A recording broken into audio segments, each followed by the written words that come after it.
सावन का महीना। मित्रों, इस महीने में ही सूरज की तपिश धरती पर सबसे कम होती है और बारिश की बूंदों के फुहारे मानो पेड़ पौधों में नई जान डाल देती हैं। देवादि देव भोलेनाथ जी का सबसे प्रिय महीना सावन का महीना होता है।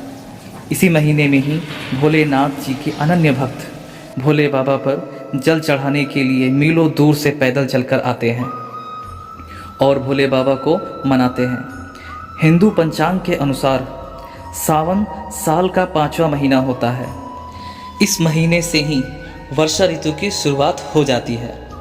पौराणिक मान्यताओं के अनुसार इसी महीने में ही भोले बाबा जी का माता पार्वती जी के साथ पुनः मिलन हुआ था और इसी कारण से ही भोले बाबा जी को यह महीना सबसे प्रिय होता है।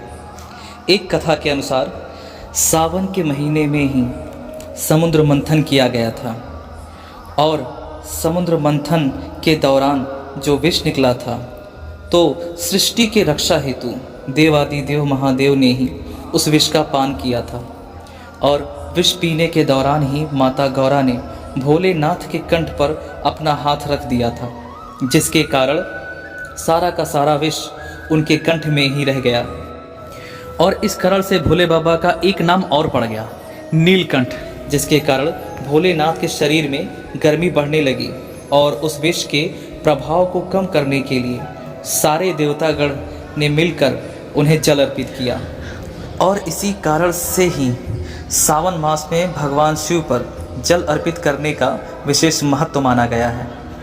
इसी महीने में कुंवारी कन्याएं अच्छे वर की प्राप्ति के लिए भगवान शिव की उपासना करती हैं और विवाहित महिलाएं अपने पति की लंबी आयु के लिए भगवान भोलेनाथ का व्रत करती हैं। दोस्तों, सावन के महीने में ही मार्कंडेय ऋषि ने भोलेनाथ की उपासना कर भगवान से लंबी आयु का वरदान प्राप्त किया।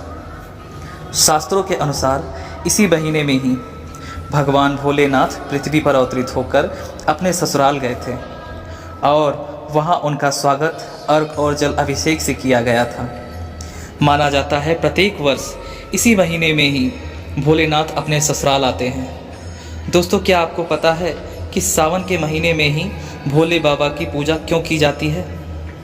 शास्त्रों के अनुसार सावन के महीने में ही सृष्टि के पालनहार नारायण भगवान अपनी योग निद्रा में चले जाते हैं और इसी महीने में ही भोलेनाथ पूरी सृष्टि का संचालन स्वयं करते हैं।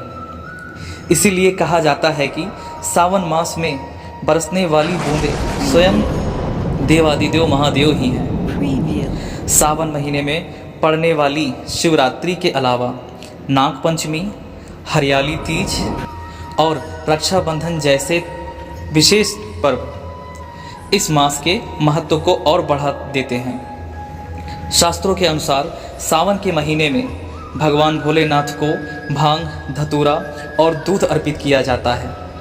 अब बहुत सारे लोगों का कहना यह है कि भगवान को दूध अर्पित करने के बजाय उन्हें किसी दूसरे इंसान को दे दे तो क्या गलत है। लेकिन आपको बता दें कि शास्त्रों के अनुसार यह भी कहना है कि सावन के महीने में इंसान को दूध का सेवन नहीं करना चाहिए। इसका कारण यह है कि मैदानों में घास तेजी से बढ़ने लगते हैं और उन्हीं घासों के बीच कुछ विषैले घास भी उग जाते हैं जिन्हें वे गाय खा लेती हैं और उनका दूध भी कुछ विषैला हो जाता है। और संसार में विष को अपने कंठ में धारण करने वाले तो नीलकंठ भगवान ही हैं। इसीलिए गाय के दूध को अंश मात्र ही सही लोग श्रद्धापूर्वक भोलेनाथ को अर्पित करते हैं। दोस्तों, अब बात करते हैं मलमास के महीने के बारे में, जिसे अधिक मास अथवा पुरुषोत्तम मास भी कहा जाता है। दोस्तों, हिंदू कैलेंडर चंद्रमास और सूर्य मास की गणना के अनुसार चलता है। अधिक मास चंद्रमा का ही एक अतिरिक्त भाग है जो हर 32 माह 16 दिन और 8 घटी के अंतर पर आता है। अधिक मास को जोड़ने से ही सूर्य वर्ष और चंद्र वर्ष के बीच का अंतर समाप्त हो जाता है, क्योंकि सूर्य वर्ष और चंद्र वर्ष में हर साल 11 दिन का अंतर होता है, जो हर 3 वर्ष में लगभग 1 महीना हो जाता है।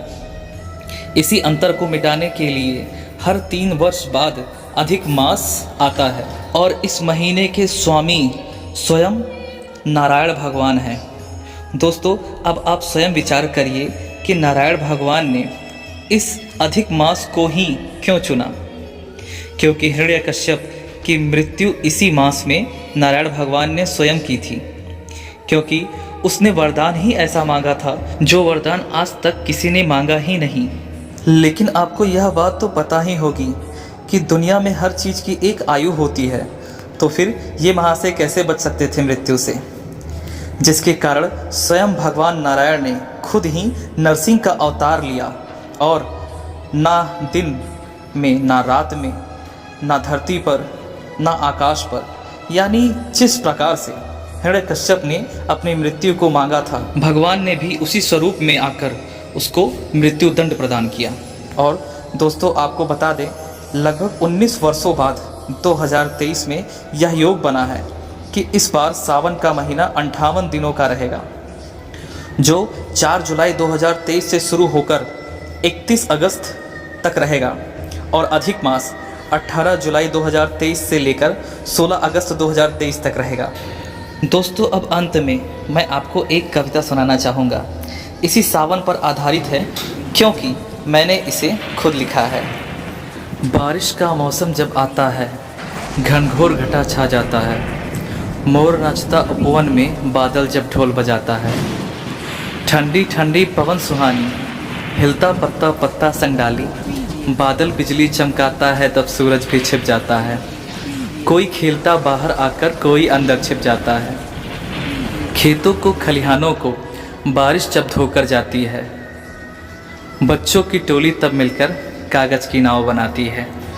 दोस्तों, यदि आप सभी को यह वीडियो थोड़ी सी भी अच्छी लगी हो तो सब्सक्राइब ज़रूर से कर दें और बेल आइकन बटन को भी दबा दें, ताकि हमारी नई नई वीडियो आप तक सबसे पहले पहुंच सके।